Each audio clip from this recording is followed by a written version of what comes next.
ne manquez pas de vous abonner à la chaîne et d'activer donc la cloche de notification pour ne pas manquer nos prochaines vidéos. Dans cette vidéo, nous allons parler tout simplement des coupes partielles qu'on appelle encore tout simplement des coupes locales. D'accord? On va dire tout simplement que il arrive fréquemment que l'on ait besoin de définir uniquement un seul détail, comme un trou, une forme particulière qui peut être donc un taraudage, d'accord, un perçage et bien d'autres, d'accord, du contour intérieur. Il est alors avantageux d'utiliser une coupe partielle plutôt qu'une coupe complète, amenant trop de tracés inutiles.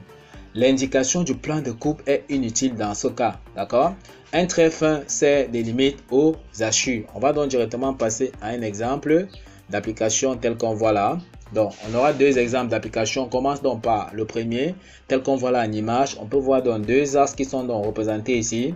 On veut donc montrer ce trou-ci, d'accord, sans pouvoir faire une coupe, d'accord, sans pouvoir faire une coupe totale sur la pièce. On vient donc à ce niveau-ci, on voit donc ce trait continu fin à main levée là.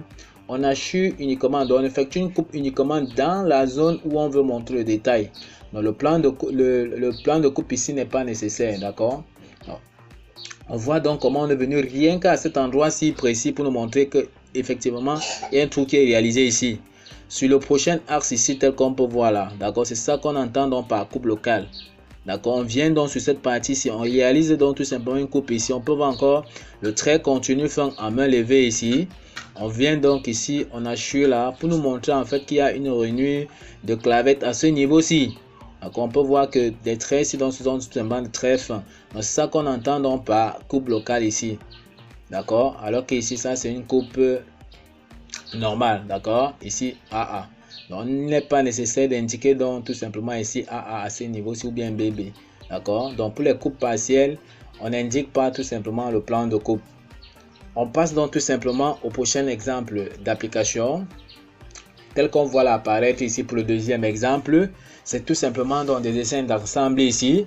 On peut voir également qu'on a effectué encore une coupe locale ici pour nous montrer l'alésage donc à ce niveau-ci, d'accord. Pour nous montrer également dans le trou, d'accord, la rainure ici. On montre comment on a monté dans cette clavette disque là, uniquement à cette partie-ci. Donc on peut voir le détail ici qui nous montre comment l'arbre a été assemblé. Même chose ici pour cette vue-ci. D'accord, on met donc tout simplement une coupe locale ici pour nous montrer comment l'arbre se trouve ici. On peut voir que l'arbre ici a une forme conique, d'accord, ce bout-ci. On peut voir encore le montage donc de la clavette ici. On est encore venu ici montrer une coupe locale pour nous montrer le montage donc de la clavette. D'accord.